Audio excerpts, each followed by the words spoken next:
Well, hello everybody and welcome. Thanks for watching. Today's topic, we played poker last night, last chip poker, and this is the video showing the albums that we played.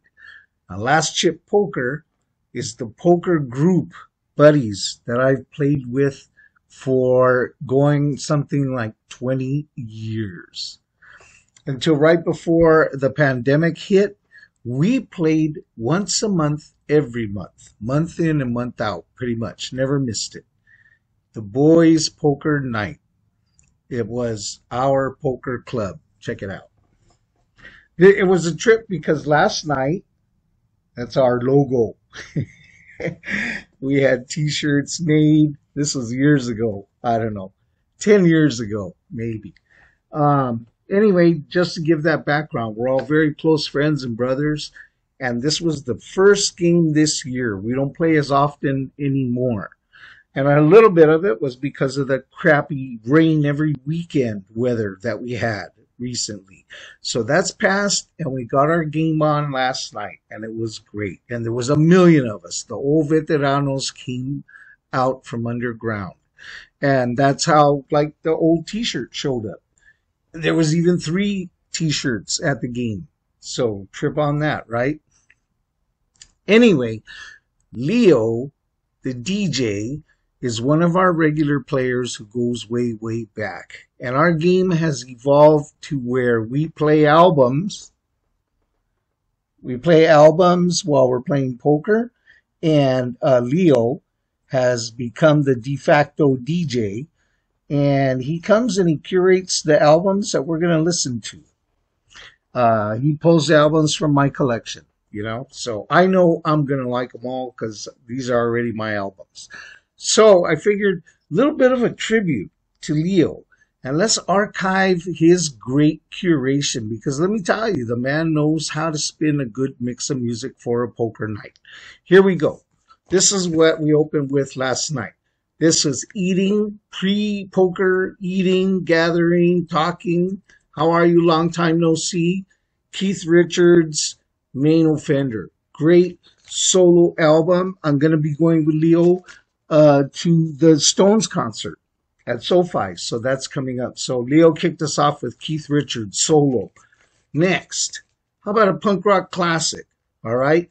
We hop around. Luckily, Leo, he's like the music librarian, historian, knows it all. Certainly much more than me.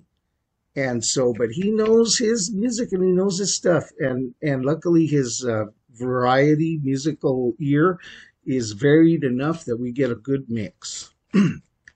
So, Richard Hell and the Voidoids. Classic. I bought this online, tried to search for this album forever, never found it in a used bin.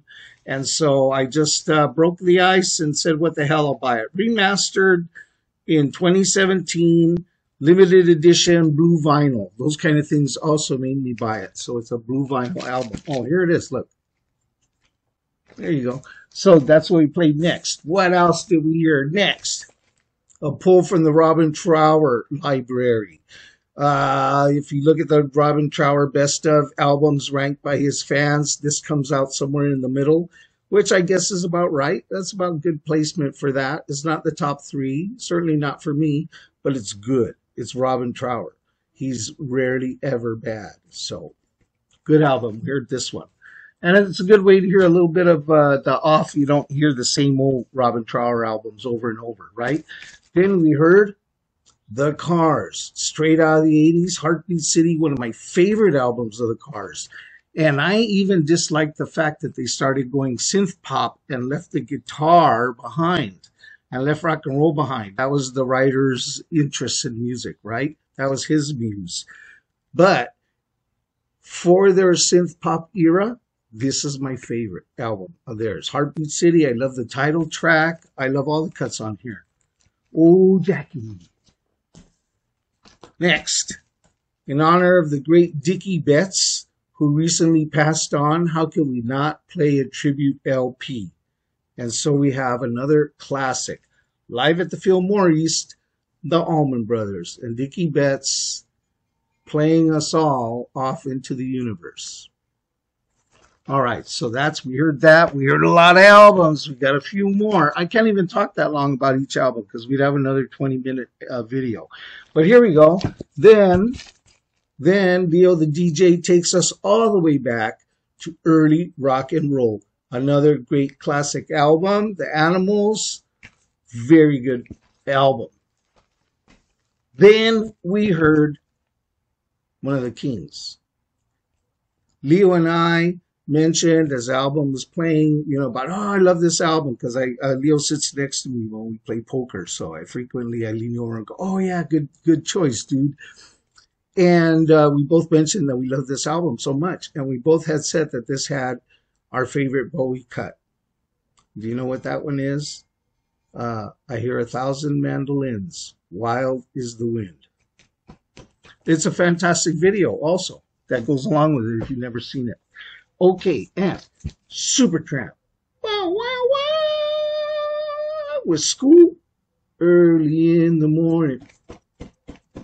This takes me all the way back to the very beginnings of me opening my eyes and ears to rock and roll.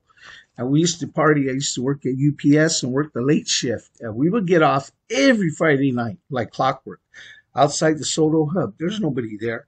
And it's downtown industrial LA. And the workers from UPS would get off the night shift 2 a.m., 1 a.m. And we're out there, just different encampments of dudes partying around their cars, and stereos loud and people drinking, and they would party until dawn sometimes. Anyway, that's a different video and a different story. That was where I discovered School, and I always loved that song because one of the guys that parked at our hub provided music. He had the typical surfer stoner van, and he had giant tower speakers in the back of that van that he would haul out and even put on the roof of his van sometimes if we were all stoned and drunk enough, and put these giant tower speakers up there and run his stereo. And we would get stoned as F. And he would say, you gotta listen to this. So let's listen to School. Fucking A. That got me on that song forever. So that was a great album choice last night. Although the album is chock full of all kind of other good songs. Finally, last album we played last night. We closed out with the Kinks. Attitude. This was a good one. Kinks in the 70s, low budget. And I was telling Leo that I felt like the Kings are actually kind of like musically all over the place in this album. There's all kind of like little different genres, They had the disco of Superman, and they had some kind of punk influences going on in there. And so just hopping around in the musical genre vibe. And that made for a great album. And that was the album that we closed out with. Wonderful mix across spanning the years of rock and roll with Leo the DJ curating our sounds. Thanks for watching, everybody. We'll see you next time. Peace.